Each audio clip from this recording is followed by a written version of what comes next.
Hello and welcome to the Wednesday live stream. And if it's your first time watching, my name's Craig, and you might be watching live on Twitter because we stream live to Facebook, to YouTube, and today we're streaming live on Twitter. So if you're on Twitter, hello.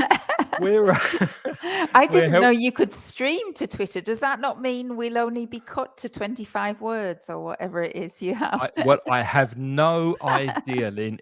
We're experimenting today. We're living outside the comfort zone. So if you are watching live, welcome. And if you're watching on the replay after the fact, welcome too, if this is your first time watching. So if you haven't seen us before, we're here to help you improve your English. And my name's Craig. And if you are interested in improving your fluency, if you feel you need more confidence in your speaking, the first thing I'd like to say is that I'm very soon starting a new conversation course. And on the conversation course, the focus is on your speaking. And we do role plays, we do discussions, we do debates, and as much speaking time as possible. So if this kind of thing interests you, if you'd like to connect with me and a small group of motivated students, send me an email to to teachers@mansioningles.com. And in a second, I'll show you the email address and I will send you more information. Now, it's always a pleasure to do these live streams with my good friend Lynn, who's over there on my left, I think. Hello, Lynn. Welcome. Well, you're that way, aren't you? Yes. Hi, my name is Lynn. My website, I'm also an English teacher, but I'm an online English teacher.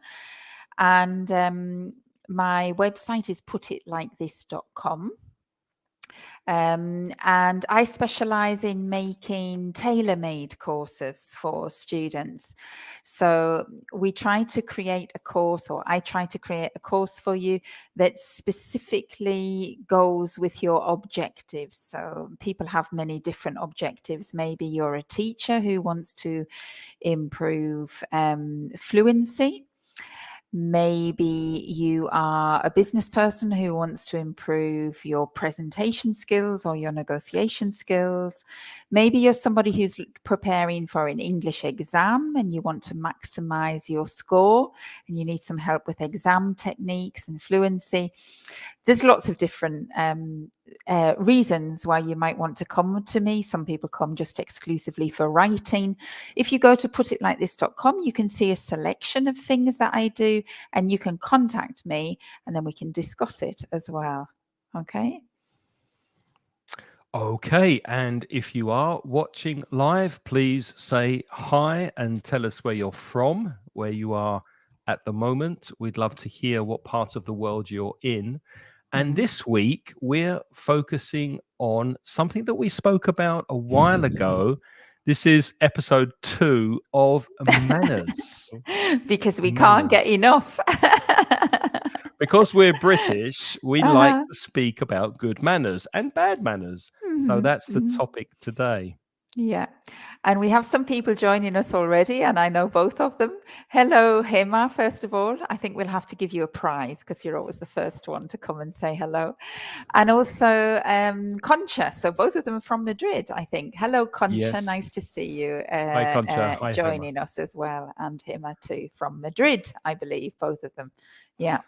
And I know Hema and Concha both have very good manners. So I'll be surprised if they learn anything new today as far as manners are concerned. But we'll try and teach you some new vocabulary and speak about some situations. But please comment in the chat whatever we say. If you disagree, if you have an opinion, let us know. And it'll be interesting to see what you think about this topic of manners. And I also have to say, normally our primary aim is not to teach you anything about the content. I wouldn't presume to be an expert in manners, But the thing that you can gain by watching Craig and I talk is that you're having a kind of unique opportunity to listen to two native speakers talking to each other at normal speed. We try to speak at normal speed. We might go a little bit slowly occasionally when but we're kind of aware of the types of vocabulary that might cause you difficulty, and then we slow down and we'll explain the vocabulary for you. But what you should be doing when you listen to us is try to notice, as well as trying to follow what we're saying, try to notice the way we say things. Sometimes you might find a couple of expressions and think, oh, I like the way they do that. And then you can maybe try to imitate us when you speak yourself, because that's the way we really learn language. We imitate others. Children imitate their parents, and you need to imitate the kind of models in English that you like to imitate. Of course, if you don't really like the way Craig and I speak, you're always at liberty to imitate Audrey Hepburn, for example, or who would you like to be, Craig? Who would I like to be? Yeah, who would you like to be? Christian Bale. Christian Bale. Did you know that Christian Bell? Did you know that Bale. Christian Bell was originally British? She was born in the UK. Is he really? I didn't know that. Well, Audrey Hepburn is American, isn't she? But isn't she? She's American, isn't she, Audrey Hepburn? Do we have to Google it? I'm not sure. Anyway, it wasn't really for her. Well, I love her accent. I think she speaks beautifully when she speaks English, Audrey Hepburn. But I have seen her acting with with British accents and with American accents. I'm not 100% sure if she's really American or British. She's Belgian. Oh, she's Belgian. Look at that. Yep. Well, I'm a quarter Belgian, so maybe that's the attraction. Actually, she also looks $1 million, or doesn't she? Well, she used to. Yeah. She used to, of course. She's much older than me. Buonasera, Roberta, joining us from Italy. Thank you for joining us today to look at the topic of manners. Now, when we spoke about manners last time, which I think was about 3 or 4 weeks ago, we did show you some expressions for when you don't like something, when you really hate, yes, but when something really, you really don't like it, negative expressions. Can you remember any expressions for disliking things? If you can, write them in the chat. And in a second, we'll show you some expressions you can use when you dislike bad manners, for example. Or when something annoys you. How do you express your annoyance? So should we just tell them? I think maybe. Let's just show you, because you're not typing. We need your. Oh, nobody's comments. typing. Yeah, you can see nobody's that. Typing. Come on, Gemma. Come on, Concha. Let us know what you think. Here we are. There we are. Concha's got one. Well done. Well done. I can't stand it when Lynn and I go live and nobody comments in the chat. I hate it when we think we're speaking on the microphone and nobody's listening. It really gets on my nerves when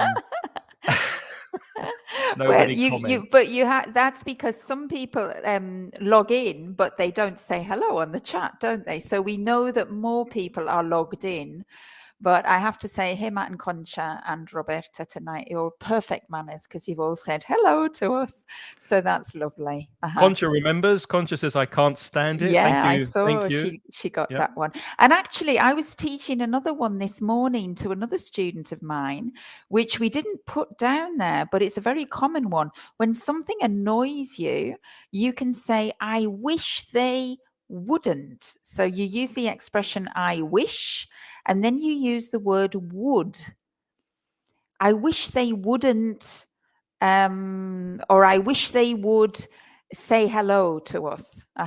And this idea of wish and would expresses that you're slightly annoyed at things. Yeah, exactly. And Roberta has also got a new one, which is great. We didn't have that and she said, I can't bear it. Can you see that, Craig? Maybe you want to flash that up. That hasn't come up for me. I don't know why. Has it not? That comment. Okay, it was after Concha's I Can't Stand It. And she said, I can't bear it, Roberta. Uh-huh. Oh, yes, here it is. I'm sorry, Roberta. You got it. Yeah. Yeah, there I you can't go. bear it. Yeah. I can't bear it. Uh-huh. I like Okay. Conchas. It grinds my gears. Did you teach her that one? I don't think I taught her that one. Did Maybe. you? I don't I maybe. Where don't have you got know. that from, Concha? But it's nice. It grinds She's my got gears. she's got a Because very the good memory. gears are what you have in the car, and the grinding is when you don't change gear properly and it makes that horrible noise, doesn't it? When you haven't got the gear in position properly, which It means gets it's my very goat annoying. is It another gets one. my goat is another one. There you are. So we've got some new ones for episode 2 of Manners, haven't we? And also, you should or you shouldn't. Obviously, the negative. You ought to or you oughtn't to, which is not that common. You're supposed to, and you must for strong obligation. So all of those modals are when you think you know how it should be done. You know it better, and you want to remind people of it. Okay, so shall we move on to our situations then now? Oh, that was more vocabulary, wasn't it? Sorry. Yeah, we got good manners, obviously bad manners. If you have good manners, then you are a well-mannered person. So well-mannered becomes the adjective, or well-behaved. Your children are very well-behaved. Be careful of the opposite of polite. The prefix is im, I-M. So impolite, not un. I hear that mistake a lot. That's very impolite of you to say that. And to be rude and to be inconsiderate. And inconsiderate is another one that you have to remember, because some people say unconsiderate, but it's inconsiderate and it's impolite. So one with im and the other one with in. Okay. Exactly. So the first question: in which situations are manners important? And this is where we would like you to tell us what you think. If you think of public situations where you are with other people, what gets your goat? What grinds your gears? In which situations do you think it's important to be well-mannered? Let us know. Type something in the chat and we'll discuss it. Now, some of the areas we did already cover in the last class. So we don't want to hear about queuing or phone manners, office etiquette. We did those 3 areas in our previous class. So if you can have any situations that are not to do with that, that would be great.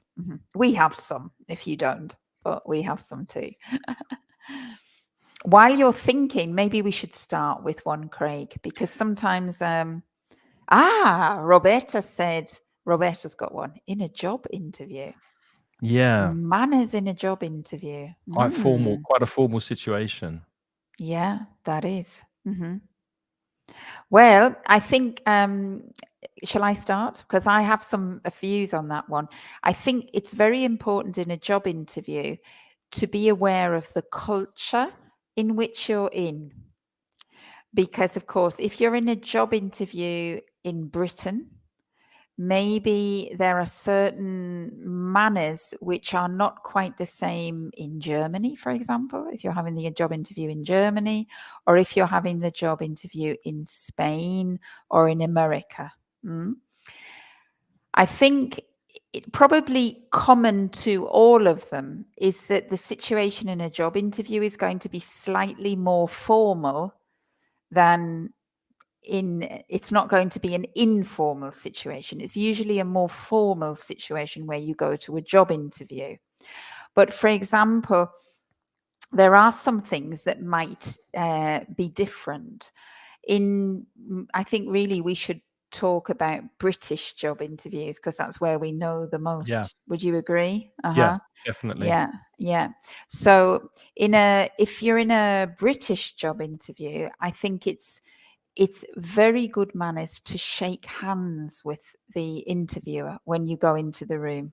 Don't kiss the interviewer, Absolutely. in Spain, sometimes it's common when you're introduced to people for the first time on the cheek. No, don't do that if you go to an interview in the UK. No. that's not acceptable. So Uh-huh. shake hands, whether you're a man or a woman, and just Uh-huh. say nice to meet you.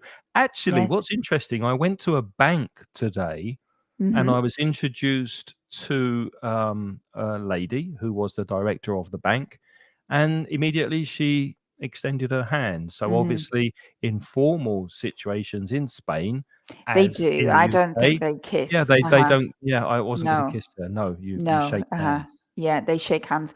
Another important thing I think in a British context is to say your first and your last name. Yeah. Mm. So when you introduce yourself, you say, "Hi, I'm Lynn Copperly," or and this is Craig Wheeland. I think it's important to say your first and your last name. When you say your first name in English, it gives a sense of informality. Mhm. Yeah. And it would be too formal if you just say, "I am Mrs. Copperly." That would be too much, wouldn't it? Yes. So I think in British English we tend to use this more intermediate. So you would say your full name, your first name, and your surname. Mhm. There's one question we've got here that is a little different from going away from job interviews, and that's Mhm. manners when speaking to the elderly versus the young.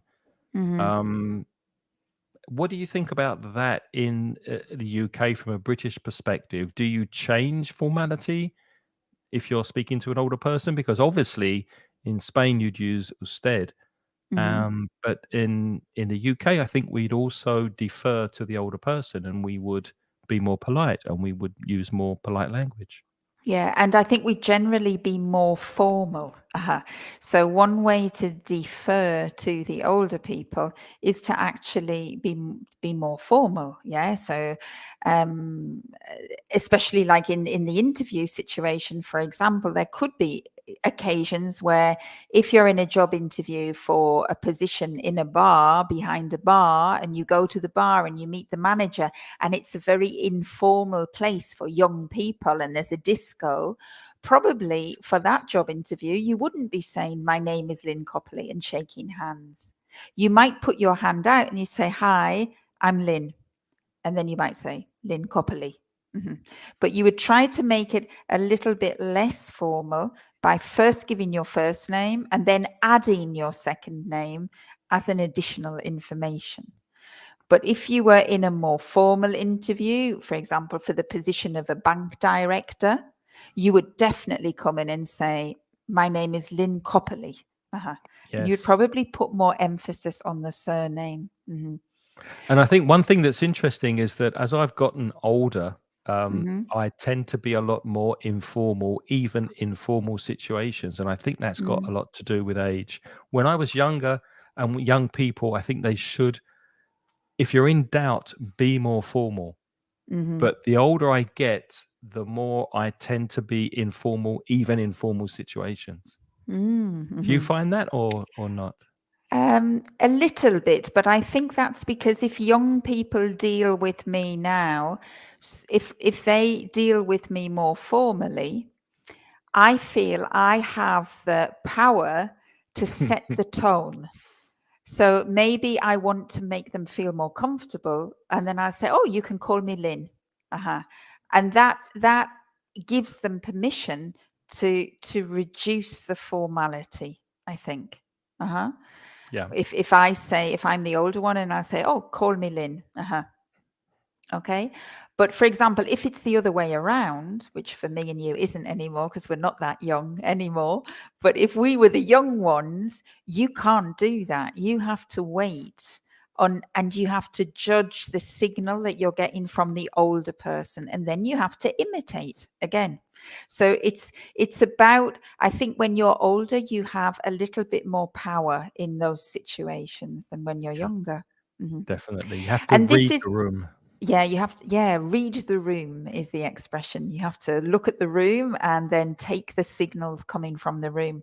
And also, this is an interesting point as well when we talk about formality, informality with manners, is that, of course, in many languages, like in Spanish, in German, in French, there are actually actual sort of grammatical cues for formality. So in English, well, certainly in French, German, and Spanish, and Italian, I presume, there are two pronouns for the pronoun you. There is the formal one and the one that's more informal.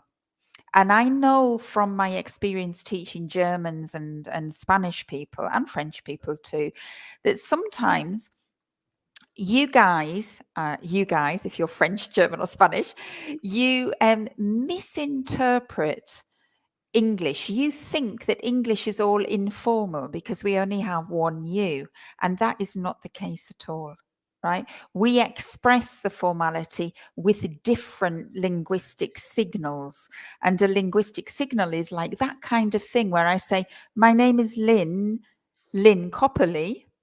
That might be less formal. If I say my name is Lynn Copperly, that might be more formal.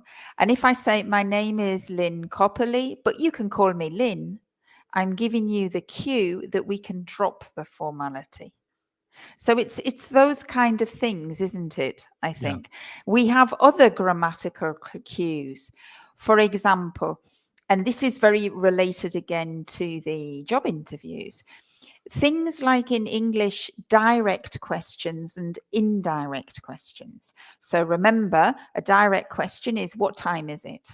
Or how much do you pay in a job interview? Or when can I start? Or who do I report to?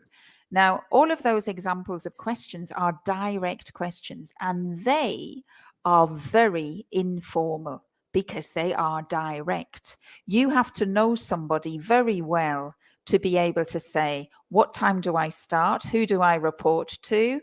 How much do you pay? And when can I start? Yeah, exactly. Yeah, you agree. So if you've been working with somebody for a long time and you have a good relationship, you could use a direct question. Maybe if you're in that very informal job interview in the bar with the disco and you're all super cool and the person's the same age as you and you're saying, well, when can I start? That's a very informal vibe. And you express that informal vibe with the direct questions. If you're in a formal situation, you need those indirect questions. Could you tell me when I can start? Would it be possible to give me an idea of the salary? Okay, that's an indirect question. I was wondering what the starting salary would be. It would be, and do you mind if I let you know in tomorrow about whether I want the job or not? Do you mind if? Okay, all of those are indirect questions and they express formality. If the interviewer starts asking you questions, could you tell me a little bit about yourself? That cue is telling you this is going to be a formal interview. If the interviewer says to you, tell me about yourself, yeah, he's inviting you to be a little bit less formal.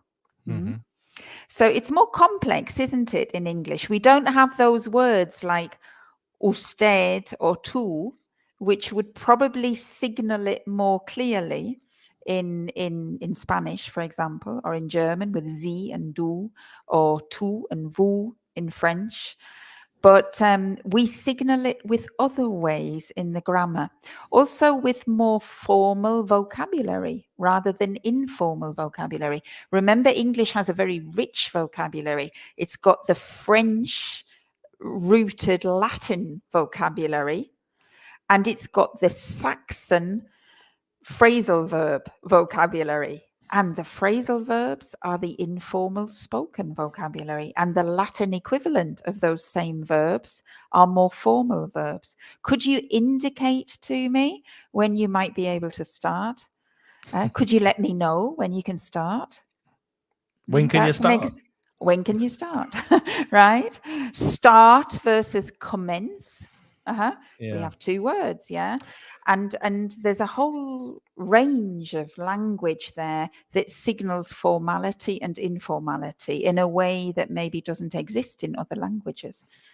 Yeah, a very good point. So to summarize, you really have to wait and see how you're being spoken to and then adapt your language accordingly, especially in a situation like a job interview. You have to mirror the formality or informality of the person you're speaking to. So you really need to know formal English and informal English. But it's not only language that's important when we think about manners. It's also the way you come across, it's the way you appear to people, and that often reflects itself in the way you dress. Yes, that's true.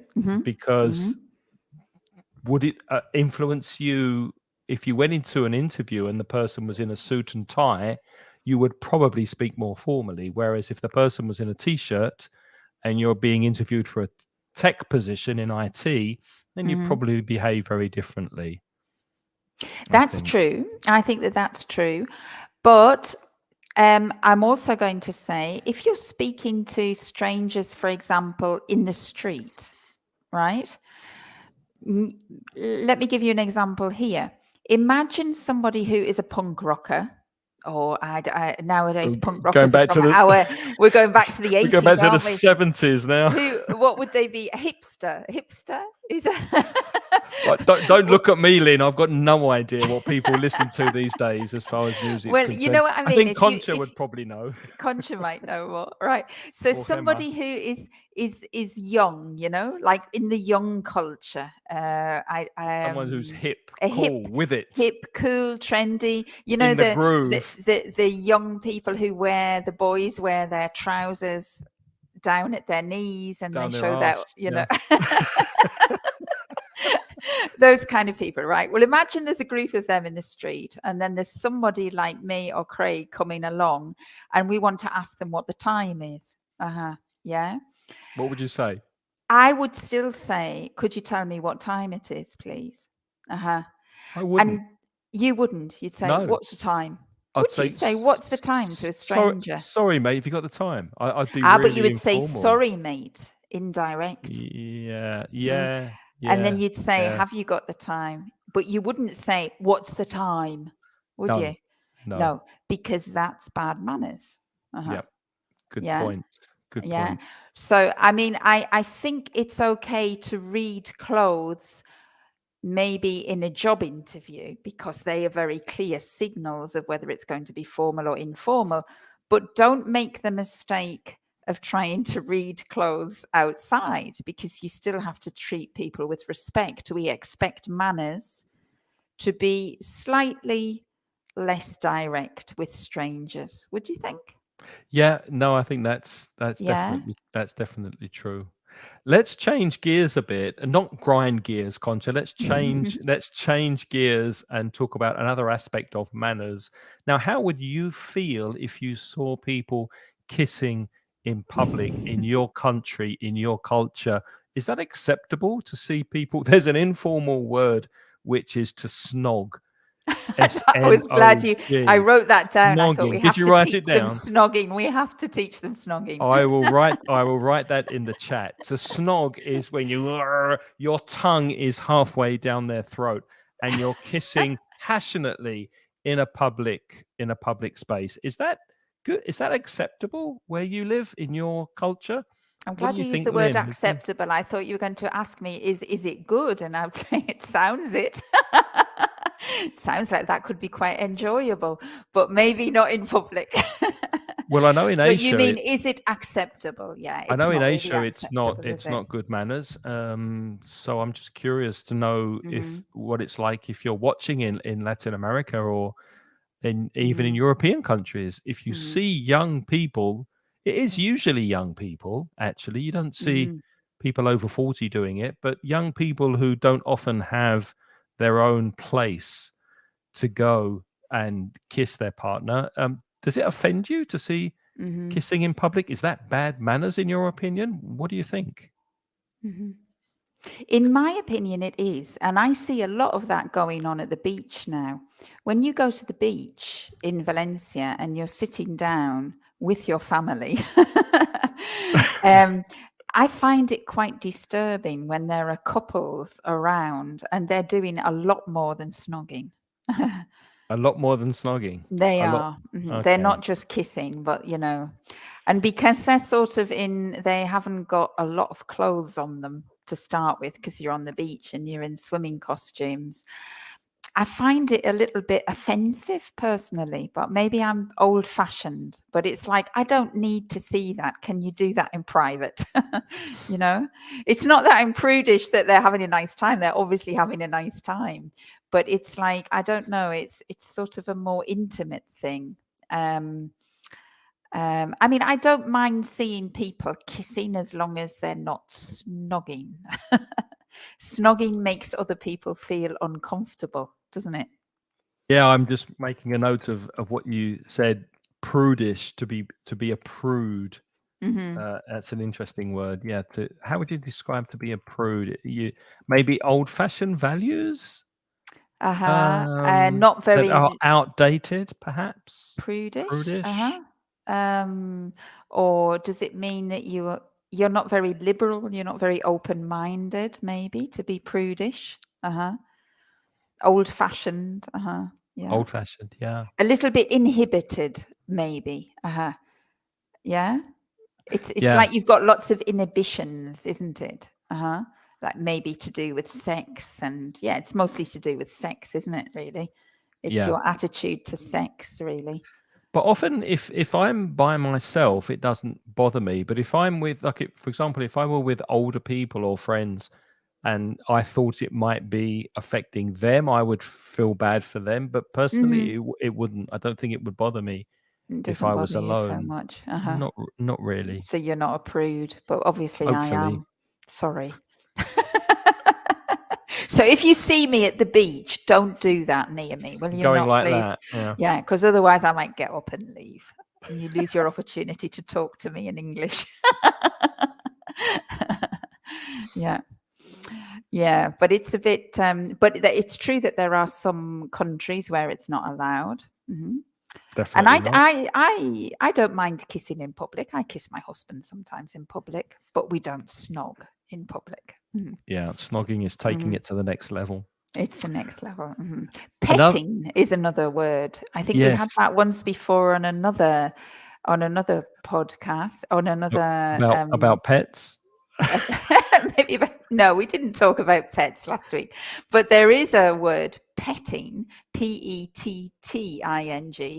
and petting is when. How would you describe petting? Petting is when people keep touching each other in an intimate sexual way in public. And there used to be signs when I was a little girl. There used to be signs in the public swimming pools, which used to have little signs, and it used to say no running, no shouting, no eating, no drinking. So it was like a pictogram of a sign. And then there was one which said no petting when I was a little girl. Can you remember that at the public swimming pools? We didn't have that sign, but I could imagine it being there. No, we didn't. Oh, well, no, definitely.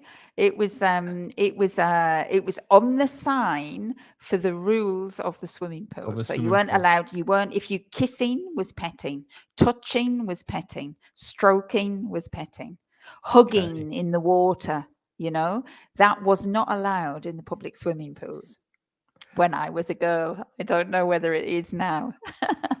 The definition I have from Google is to engage in sexually stimulating caressing and touching. That's a good definition of petting.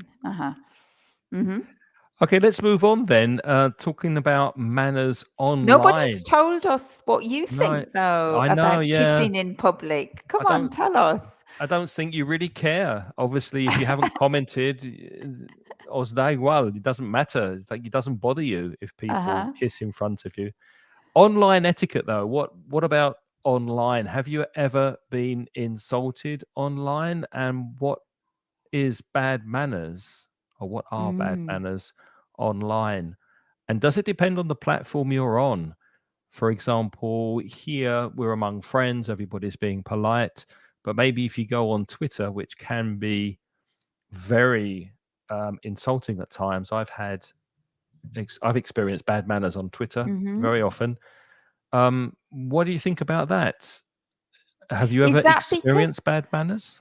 and on Twitter, is it because, do you think it's because you're limited to how long your sentences can be?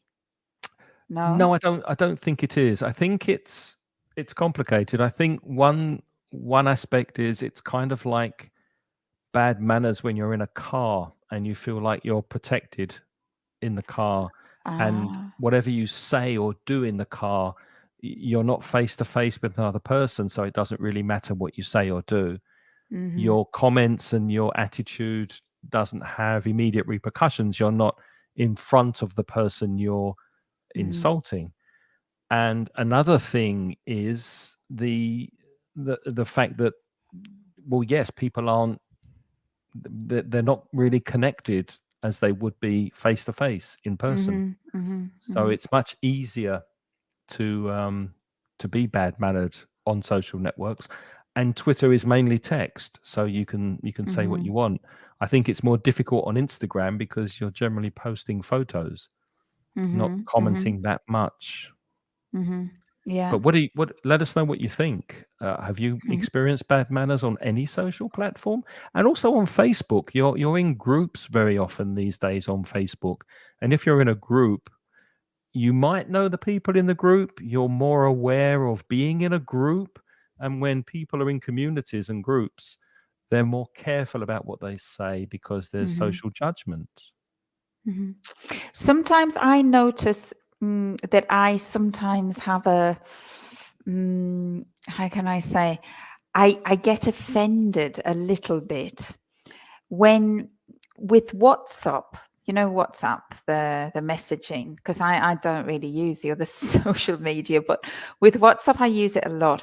And sometimes when people message me on WhatsApp that I haven't had regular conversations with for many months, and when they message me with a direct question like, I need this, or give me this, or can you tell me this, and Yeah. they don't say, hi, how are you, it's been a long time. When they don't have that introductory greeting, if I haven't had contact with them for a long time, then I have to say it does bother me a little bit. I feel a little bit offended. It's the same with email, if somebody hasn't emailed me in months and months, and or even just in a week, but if they want something from me and they don't just say, hi, how are you doing, or how are you, I have a question, could you help me, but if they don't say anything nice to me, that kind of formality in language, in written communication that used to be in letters, because like in letters you always start with a reference and then you finish with a greeting. You have a greeting and then you have an ending. That has kind of disappeared, hasn't it, on WhatsApp? And I notice Not only increasingly that not only on young WhatsApp, people on don't do many it very much platforms. on many platforms, On many and that platforms. that does bother me personally. Yeah, it's a different way of communicating, and Yes, it's too direct for me. It's too direct for me.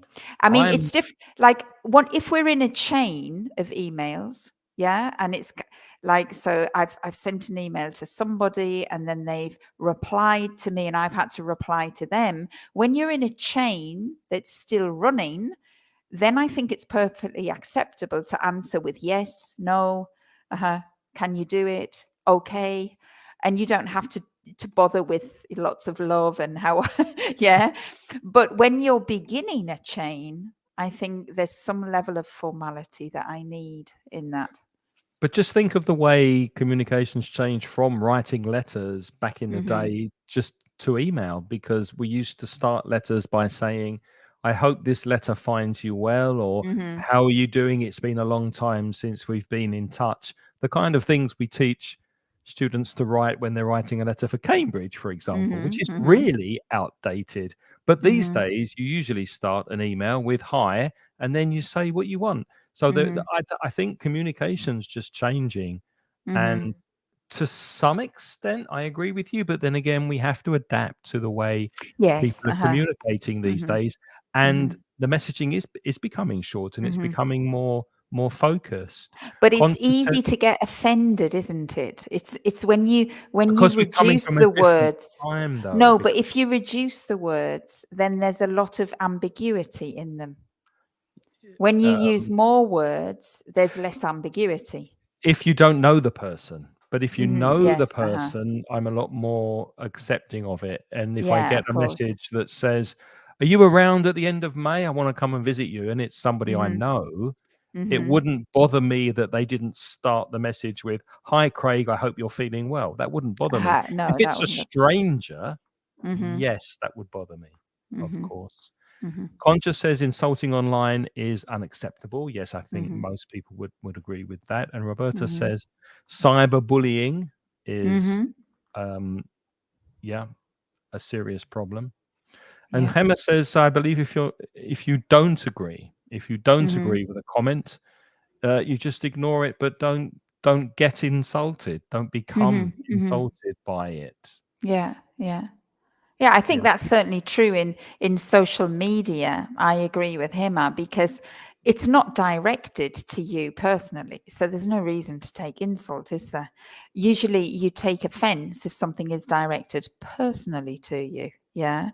Although, okay, it is true that there are comments that are offensive that might not affect you, but they might affect the group as a Yeah. whole. Yeah, I suppose so. Hmm. Yeah. But I don't think you should get involved in hating back. I think insults beget insults. There is a word beget, which means that they give rise to more insults. So, of course, if somebody's been insulting and they are responded to, sometimes it just creates a chain and it generates more. Sometimes silence, as Hema recognizes, can be more powerful, I think. Oh, Uh-huh. yes, Yeah. definitely. Yeah. Hmm. Yeah. Let's move on to another area of manners, and that's personal space. How close is too close? And I can remember coming to Spain being very surprised by how the personal space was reduced when Hmm. somebody's standing next to you or touching you or putting their arm around you. That doesn't often happen in the UK. At least it didn't when I lived there. There is Mhm, mhm, more respect of personal space in the UK. You keep your distance, mhm, and in Spain, and I guess Italy as well. Um, that let us know, Roberta, how it is in Italy. But it's much more acceptable to be closer to the person you're mhm, talking to, mhm, even if you don't have a close relationship with them. You're just going to be more mhm, touchy feely. You're going to be more in their personal space. mhm.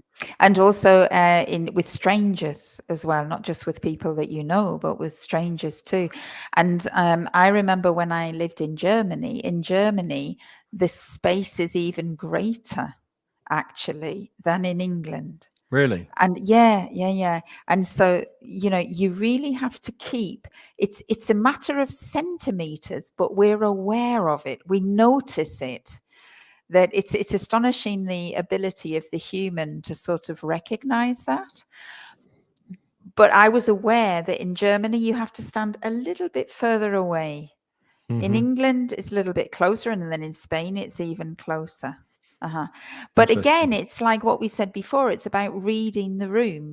When you go to another culture, you need to look and notice what other people are doing, and you imitate. Yeah, you imitate the space. You let them take the lead.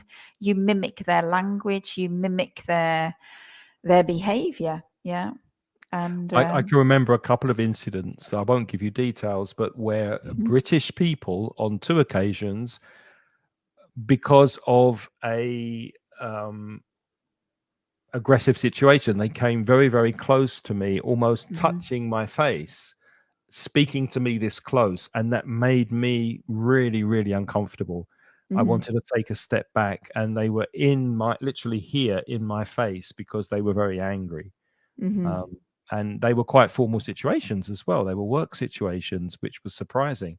But it's interesting how invading somebody else's personal space can really make you uncomfortable if you're not used to it. That's right. And also touching. Touching is also a thing about, like, I mean, Spanish people do. They hug, or you pat somebody on the back, or you touch somebody on the shoulder. That's more acceptable in Spain, but in England it isn't, and people feel quite uncomfortable. You shouldn't really touch people in England if you don't know them, I think. Would you agree? If you don't know them, If you don't definitely. know them, and even in a work situation, if it's not a close work colleague, if it's not a close, if you haven't got a friendship, but it's just a working relationship, you can't put your hand on somebody's back while you're talking to them. No, it's a power move. And if you Yeah. notice, politicians do that often when they're ready for photo shoots. If two presidents are meeting, there's almost a fight between the two for one to put the arm on the other one's Around the shoulder, other. or Exactly. when they're moving through a door to guide their back with their hand. And that's a power move. And if you watch closely on the news, you'll see that happening very, very often. When two world leaders meet, there's this dynamic, this physical dynamic. Who is the boss? Who is in control here? And that manifests itself by the hand gestures on the shoulders. And it's that used to be the case. It still is, of course, to a certain degree, but years ago that used to be very clearly the case with sexism between men and women. Yeah, I mean, men used to touch. It was perfectly acceptable in Britain for men to touch women at work, and now it is definitely not. Yeah, and like ushering people through doors, opening the doors for a woman and then pushing the woman through first. You've got to be very careful with that as a man in Britain now. I suppose you have to maybe opening the door and offering that somebody goes first is polite and well mannered, but pushing them through the door with your hand is not. So you should offer that they go through. And if the woman then says, no, go ahead, you should go ahead. Yeah. Although, speaking of body language, I like this topic a lot. I'm a big fan of body language. When you do start to create a rapport with somebody in English, in any language, and you start to feel comfortable with them, and maybe the situation is not as formal as the first introduction and the first meeting, just gently touching somebody on the arm or on the elbow does create a sense of intimacy and closeness. They have to be careful, but I think it's a very useful technique. It is. And touching someone on the shoulder is a good place to touch too, just very briefly. Patting somebody on the shoulder. Don't grab them. Don't hug them. Just a light touch. Little light touch. Does kind of break the ice a little and get you a little bit, help to build a relationship and get a bit closer. Yeah. I think it sends the message, I see I like you. Well, not just I like you, but I see you. I see you as a human being. I'm not looking beyond. And that was something else that we wanted to talk about, is about manners, is about staring, because eye contact is also a very important aspect of that, isn't it? Yes. Staring, if you're not familiar with the word, is when you maintain eye contact without blinking. Mirar fijamente, if you're a Spanish speaker. Yeah, so no blinking. You have to, and staring can be very intimidating. Yes. So it can be quite aggressive. However, in English, it is also very rude, I think. And this will go back to the job interviews for Roberta. You have to keep eye contact with people when you're speaking to them. If you speak and you do not maintain eye contact, that also is a little bit rude in English. Would you agree? It's very subtle, isn't it? You need to make eye contact, and I'm trying to do that here with the webcam, with the camera. So remember, if you have an interview in English and you are using a webcam, don't look down all the time. Make sure occasionally you look into the person's eyes. But it's very subtle. And I noticed, for example, here in Spain, it's not as strict. I can look at people, almost stare at people, and it's not offensive. Whereas in the UK, I might get into a fight, a physical fight, if I stare at another man for more than a second on the street. And it happened to me. It happened to me once. Did it? I was walking down the road looking at somebody, as I would do in Spain, just looking at them because I was curious. And the guy was obviously in a bad mood, or I don't know if he'd been drinking, I don't know, but he said, "What are you looking at?" in a very, very aggressive way. And immediately I just looked down to the ground and carried on walking. It depends what area of the UK you're in. But if you're a guy, especially, just be careful who you're staring at. It's not the same. The amount of time that you make eye contact with somebody in England can be quite dangerous. And there are places. It can be misread as aggression. It can. Misread as aggression. And I think there are places where it's not acceptable to stare. For example, in public transport, if you're sitting on the underground or the metro, you can't be staring at people. Everybody pretends to be looking at something else. Of course, it's wonderful now because everybody's got their smartphone, so you can always put your eyes on your smartphone. Yeah. Used to be the newspaper, now it's a phone. Used to be the newspaper, now it's the smartphone. And if you haven't got anything, you have to look at the floor. But you've got to be very careful about catching eye contact with strangers on the tube, because it is considered a little bit like rude. And I remember when I was young, my mum used to say, "Stop staring, it's rude. It's rude to stare." Because there's little kids. Can you remember that as a little kid? Yeah. You know, you would go and you'd start looking at adults and staring at them. It was curiosity. And my mum used to say, "It's rude to stare, it's rude to stare." So that you were taught as a child not to stare, I think. Absolutely. Going back to what we said before, Gemma says, "I believe if you don't agree," remember, agree is a verb. So the negative of I agree is I don't agree. Or I'm not in agreement, if you want to use the noun. With a comment, you just ignore it, but you don't insult anybody. Yeah, just ignoring it is very powerful. You need sometimes a lot of self-discipline not to reply and not to get angry and not to respond, but it's very powerful just to ignore it, because what people want sometimes is confrontation. And they agitate you and they insult you and they try and get you into an argument. And the best response sometimes is just whatever, just ignore them. And Claudia says it's not rude, but it's not the right manner, or maybe not the right way. Or not. And where are you from, Claudia? Are you from South America or from Spain or Italy? I'm not sure.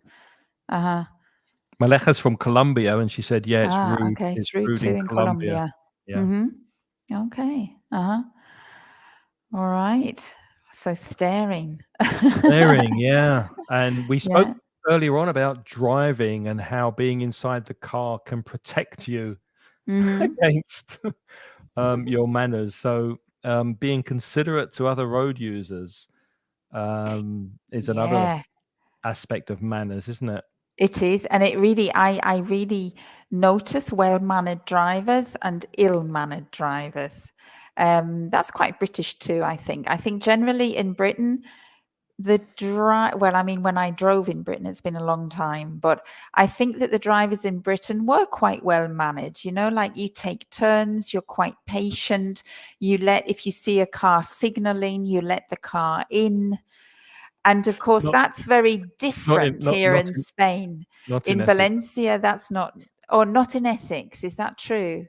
They don't do that, do they not? Not where I'm from, no. I mean, well, I have to say it's a long time since I've driven in Britain, so I'm not really sure. I think it depends what part of the country, but I just remember being in like road rage. Road rage is where you get very, very angry when you're in a car and people do bad things when they're driving. That was a big problem growing up where I grew up on the outskirts of London, and fights would happen sometimes because people would pull out and they wouldn't signal and they'd do something silly and there'd be literally I've seen fights in the streets because of bad driving. Yeah. Yeah. Yeah. And that's called road rage, isn't it? And they have Road air rage. rage too now, don't they? Because some people, when they travel on aeroplanes, they're also very bad mannered. They're too loud. They don't respect the noise levels in the cabin. And when the air stewards like remind them to try to be respectful towards other passengers, some of them, especially if they've drunk alcohol, there's a new thing which is called air rage. Sometimes they get arrested when when the plane lands because they haven't behaved with manners on the flight. Yeah, Claudia's from Argentina. I thought she was. Yeah. And she says Okay, it Claudia. depends on the country.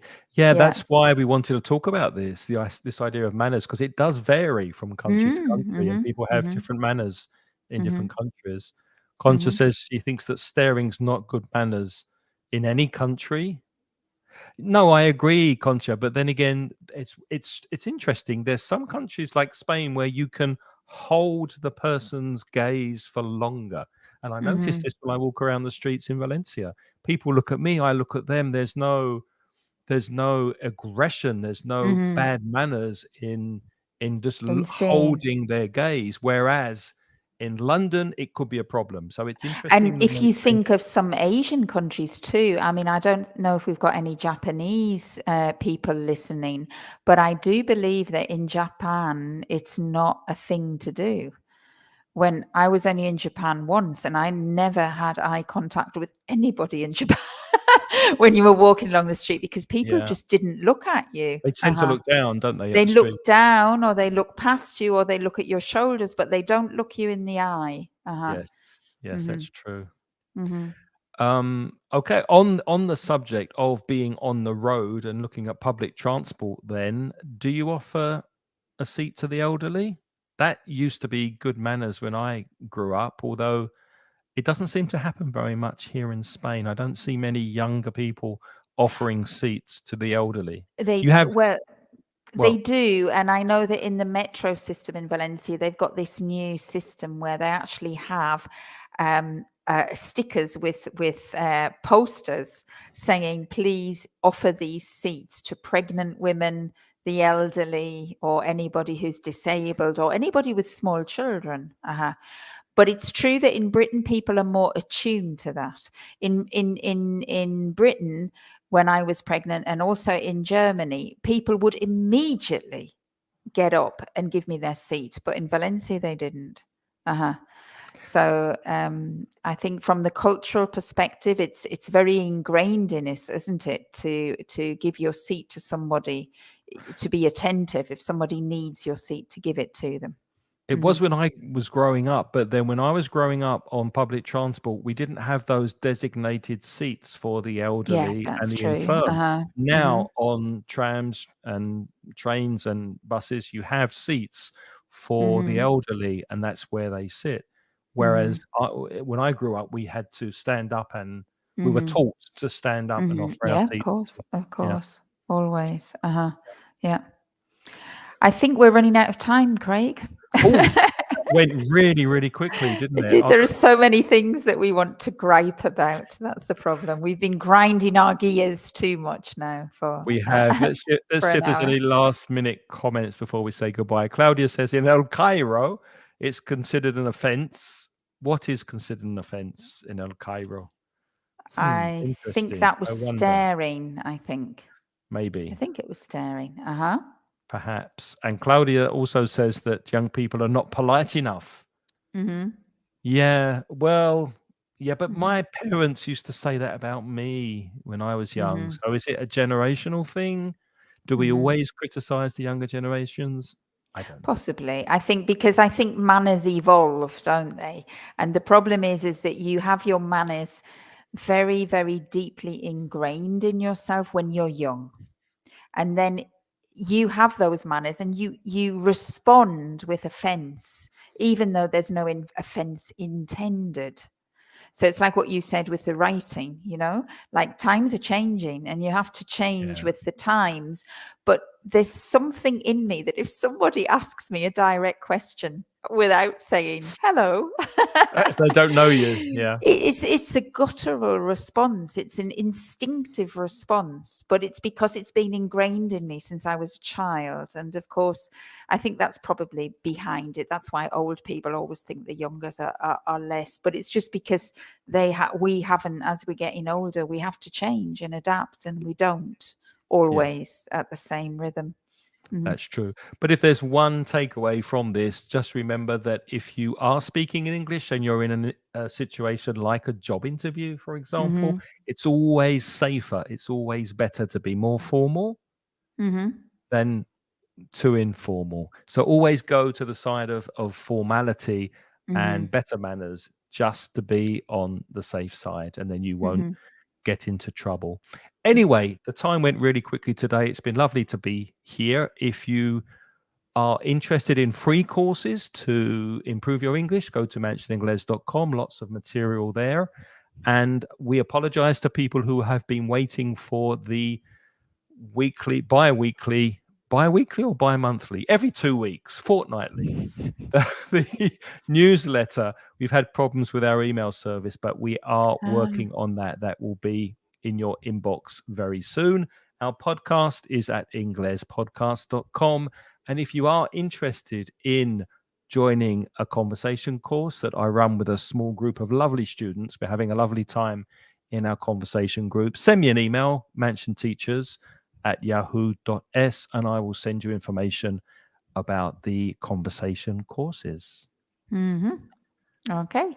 Lynn. And I'm Lynn. My website is putitlikethis.com. If you're interested in online classes tailor-made to help you achieve your objectives, then you can go to my website and find out more, and you'll be able to get in touch with me too. But remember, if you write to me, say, "Hello, Lynn." It was so nice to see you on the live stream. It was so nice to see you on the live stream, because I would appreciate those kind of emails a little bit more than I'd be nicer to you. Indirect question. I was wondering if you'd consider. Yeah. Okay, thanks for watching. Lynn, hopefully we'll be back in 2 weeks again. We'll do another one of these. And if I can, I will be back next Wednesday, probably by myself with something to help you with your English. We'll see. But keep watching Facebook, keep watching Twitter, and keep watching Facebook, and we will let you know what's happening. Take care and have a great week. Okay, yes, bye-bye. Thank you for all your comments. Thank you. Bye-bye. Bye-bye.